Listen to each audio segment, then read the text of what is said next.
Bharatiya Janata party के प्रदेश महामंत्री doctor नवीन मार्कंडेय ने आज प्रेस वार्ता कर आरोप लगाया है। उन्होंने कहा है कि कांग्रेस पार्टी अपराध को बढ़ावा देने वाली एवं अपराधियों को संरक्षण देने वाली पार्टी बन गई है। उन्होंने बताया कि कांग्रेस के पदाधिकारियों द्वारा ग्राम पंचायत गोढ़ी की शासकीय जमीन को अवैध रूप से कांग्रेस के ही पदाधिकारियों के नाम से खरीदी बिक्री किए जाने का मामला है। भाजपा प्रदेश महामंत्री डॉक्टर मार्कंडेय ने शनिवार को एकात्म परिसर स्थित भाजपा कार्यालय में पत्रकार वार्ता को संबोधित किया। आइए आपको बताते हैं उन्होंने क्या कुछ कहा। आप सबका प्रेस में, प्रिंट मीडिया, इलेक्ट्रॉनिक मीडिया, हमारे बीच इस प्रेस में प्रदेश के प्रवक्ता आदरणीय किरण बघेल जी, हमारे बीच हमारे संगठन के प्रभारी जिला के, ग्रामीण जिला के सुरेंद्र पाटनी जी उपस्थित हैं। एक गंभीर विषय जो हम सब के बीच में आया है, इसका लगातार शिकायत भी हुआ है मंदिर हसौद थाने में, और प्रिंट मीडिया, इलेक्ट्रॉनिक मीडिया के माध्यम से आम नागरिक के बीच, जनता के बीच भी ये विषय आया है कि किस तरह से आरंग विधानसभा क्षेत्र के ग्राम गोढ़ी में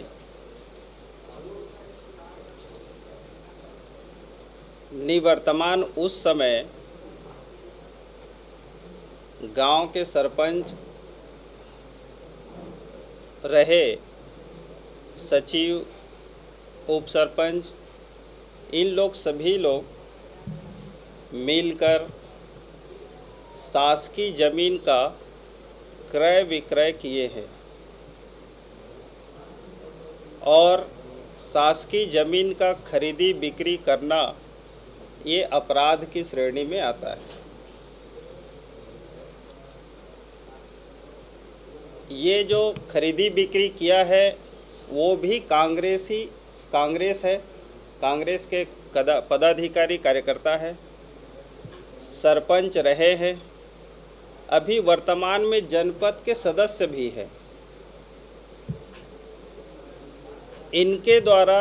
ग्रामवासी के ग्राम सभा के सहमति के बिना फर्जी तरह से पट्टा बनाकर कूटरचित करके और ग्रामवासी से बाहर के लोगों को भी इन लोगों ने जमीन का आवंटन किया है, बेचे हैं। अब बेचने वाला भी कांग्रेसी और खरीदने वाला भी कांग्रेसी। गोढ़ी के जो कांग्रेस के नेता है, जनपद सदस्य है गोपाल धीवर, इसके द्वारा बेचा गया है और कांग्रेस के ही ब्लॉक कांग्रेस कमेटी के महामंत्री रविंद्र सिंह मंदिर हसौद और वही नगर पालिका, मंदिर हसौद नगर पालिका के पार्षद अनुज मिश्रा के श्रीमती प्रगति मिश्रा के नाम पर और रविंद्र के भी जो है उनकी श्रीमती के नाम पर ये ज़मीन का खरीदी बिक्री किया गया है। और उसी को लेकर ग्रामवासी के द्वारा ग्रामवासियों के द्वारा लगातार पुलिस प्रशासन, कलेक्टर को शिकायत किया गया। उस शिकायत की जांच कराया गया और जांच कराने के बाद कलेक्टर और एसपी के आदेश के अनुसार उन पर एफआईआर भी दर्ज हुआ है और एफआईआर दर्ज हुआ है जिसमें बीएनएस की धारा 118, बीएनएस की धारा 338, 336, 3, 340, 2, 3, 5 इस तरह से उन पर केस दर्ज हुआ है और अभी ये नेता फरार है। और इसके अनुसार से इस पर पुलिसिया शिकंजा कसा गया है, इस पर कार्रवाई हुई है, एफआईआर दर्ज है। और ये जो नेतागण है कांग्रेस के, उसका स्पष्ट खरीदी और बिक्री में नाम आने के बाद कांग्रेस के द्वारा इन पर किसी प्रकार का कोई कार्रवाई नहीं करना, ये अपराध और अपराधियों को संरक्षण देने की श्रेणी में आता है। और जिस तरह से लगातार कांग्रेस के लोग छत्तीसगढ़ प्रदेश में अपराध के क्रम को बढ़ावा दे रहे हैं और लगातार अपराध कर रहे हैं, इससे यह प्रतीत होता है कि कांग्रेस एक तरह से अपराधी को संरक्षण देने वाली पार्टी बन गई है और अपराधी प्रोडक्ट करने वाला एक संस्था बन गया है। अब कांग्रेस को मुझे लगता है कि लोकतंत्र पर उनका कोई विश्वास नहीं है, लोकतांत्रिक पद्धति से काम करने की उनकी सोच समझ खत्म हो गया है। अब वो अपराध की करने वालों को संरक्षण और अपराधियों का प्रोडक्शन करने वाला एक तरह से प्रोडक्शन हाउस बन गया है। जिस तरह से गंभीर घटनाएं पूर्व में भी कांग्रेसियों के द्वारा लगातार किया जाना,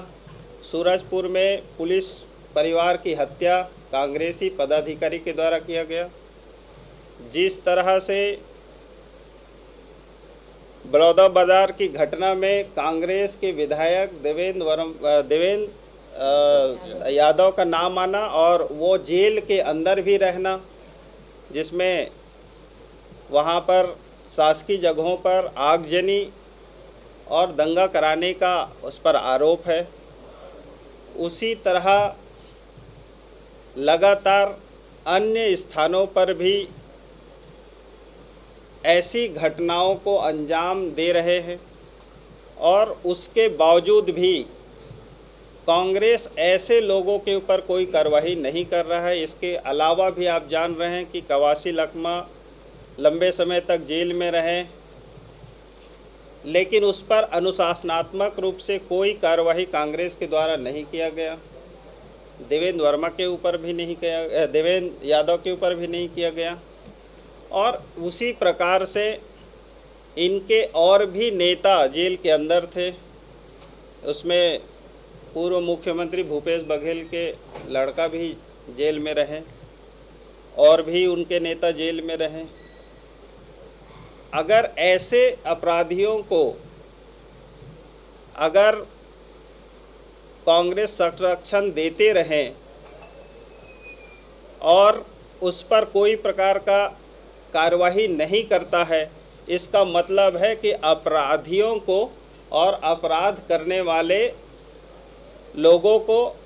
और उसको संरक्षण देने के काम कांग्रेस कर रहा है, उनके नेतृत्व में हो रहा है, ऐसा प्रतीत होता है। और इस तरह से कांग्रेस का अगर ऐसे ही काम चलता रहा और इस तरह से संरक्षण देते रहे तो वही स्थिति देखने को मिलेगी कि ये राजनीतिक दल नहीं होकर आपराधिक घटनाओं को अंजाम देने वाला गिरोह बनकर रह जाएगा। तो इसलिए कांग्रेस को बताना चाहिए कि इस तरह से अपराधी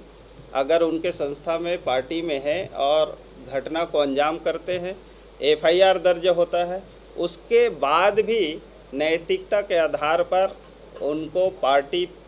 के द्वारा पार्टी फोरम से उस पर कार्रवाई करना चाहिए, उसको पार्टी से बाहर निकालना चाहिए। रायपुर से रविशंकर शर्मा की रिपोर्ट।